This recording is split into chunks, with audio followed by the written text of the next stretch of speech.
আসন্ন বিধানসভা নির্বাচনের কাজের সঙ্গে যুক্ত ভোট কর্মী সহ অন্যান্য কর্মীদের পোস্টাল ব্যালটের মাধ্যমে ভোট গ্রহণ প্রক্রিয়া শুরু হয়েছে বুধবার থেকে। আগামী 12 ফেব্রুয়ারি পর্যন্ত চলবে এই পোস্টাল ব্যালটের মাধ্যমে ভোট গ্রহণ। এদিন রাজ্যের অন্যান্য স্থানের ন্যায় আগরতলার শিশুবিহার স্কুলে সদর সাব ডিভিশনের অন্তর্গত 8টি বিধানসভা কেন্দ্রের ভোট কর্মীদের ভোট গ্রহণ প্রক্রিয়া শুরু হয়েছে। ভোট কর্মী, পুলিশ, টিএসআর জওয়ান, গাড়ি চালকরা এই পোস্টাল ব্যালটের মাধ্যমে ভোট দেবেন।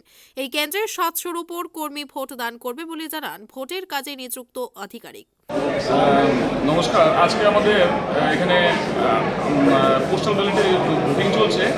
পোস্টাল ব্যালটের ভোটিং চলবে 8, 9, 10, 11 ও 12 অবধি আমাদের পোস্টাল ব্যালটে ভোট চলবে, যেখানে আমাদের ভোটকর্মী যারা আছেন, আমাদের পুলিশ পার্সোনাল যারা আছেন, টিএসআর পার্সোনাল যারা আছেন, আমাদের ড্রাইভার যারা আছেন, ক্লিনার যারা আছেন, সবাই পোস্টাল ব্যালটে ভোট দেবেন।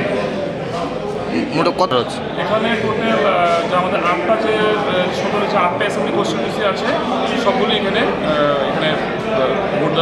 ভোট নেওয়া হবে। টোটাল কতজন রয়েছে এখানে?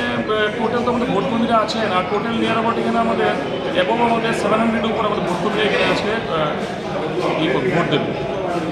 এদের সচিত্র পরিচয়পত্র নিয়ে পোস্টালের মাধ্যমে ভোটাধিকার প্রয়োগের জন্য লাইনে দাঁড়ান ভোট গ্রহণের কাজে নিযুক্ত কর্মী, আরক্ষা কর্মী, টিএসআর জওয়ান এবং গাড়ি চালকেরা। সদর মহকুমার অন্তর্গত 8টি বিধানসভার জন্য পৃথক পৃথক কক্ষে ভোট নেওয়া হয়।